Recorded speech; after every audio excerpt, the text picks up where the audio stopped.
Every Friday, the team at Local Waste presents a little something we like to call Trash Talk. All right. We've got some Trash Talk submissions that came in a little late. We've got some Trash Talk submissions that have been sitting here percolating for quite some time.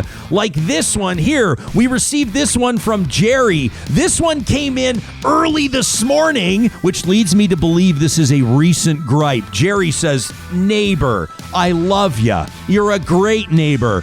But 6 a.m. is not the time to be running your gas-powered leaf blower to clear the snow from your sidewalk."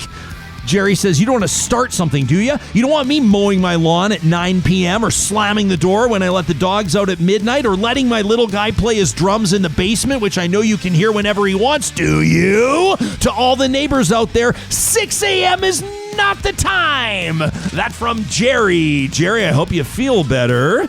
This one from JJ, who says, "This is the first podcast I've ever listened to on a regular basis." Says, "I was on a video call with some friends this weekend. One of them is a counselor in the greater Edmonton area, is sort of a right-leaning type of guy. He told us on the video call the COVID pandemic's a hoax. We should resist government controls of it. He said right to the faces of multiple frontline healthcare workers on the call. He told them one more word on it and they'd sign off. He brags of getting his job to play the system, the advantages his seat offers him. He works to actively dismantle government policy and public sector jobs. He's playing the people, and he's using his seat to better himself with policy just good enough to keep him elected. He's been caught in a similar Aloha Allard type event, expensing the max, travel for work, both making headlines. He's young, has the makings of a career politician." I can tell Sam's trying to figure out who this is. "One that'll leave a wake of destruction." He says, "We need more transparency of our elected officials. The job demands it. He's the epitome of privilege, and he needs his ass handed to him next election.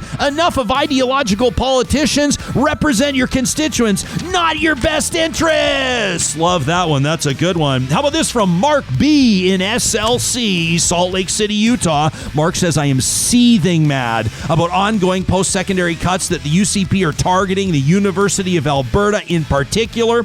The bedrock of a solid economy starts with a strong post-secondary education system. The government should be increasing funding in colleges and universities, not cutting it. States like Utah and Texas have weathered the pandemic much better than other places precisely because they invested in universities, allowing for the development of an educated workforce which can work in fields like technology, finance, business, and healthcare." He says, sadly, the college dropout pseudo-intellectual clown who's never held a real job at the head of the province wouldn't know how to develop a strong economy if he were handed the manual with pictures and detailed instructions. Mark says, "I feel bad for the future of my beloved province. I've long planned on returning to Alberta and retiring. Now I'm not so sure." Says Mark, "The UCP can go straight to hell with their short-sighted cuts and ideological idiocy." That from Mark B. in SLC, who set the bar so high we're going to sign off on this Friday. Another edition of Trash Talk brought to you by Local Waste. We'll see you bright and early Monday morning at 8:30 Mountain Time on Real Talk.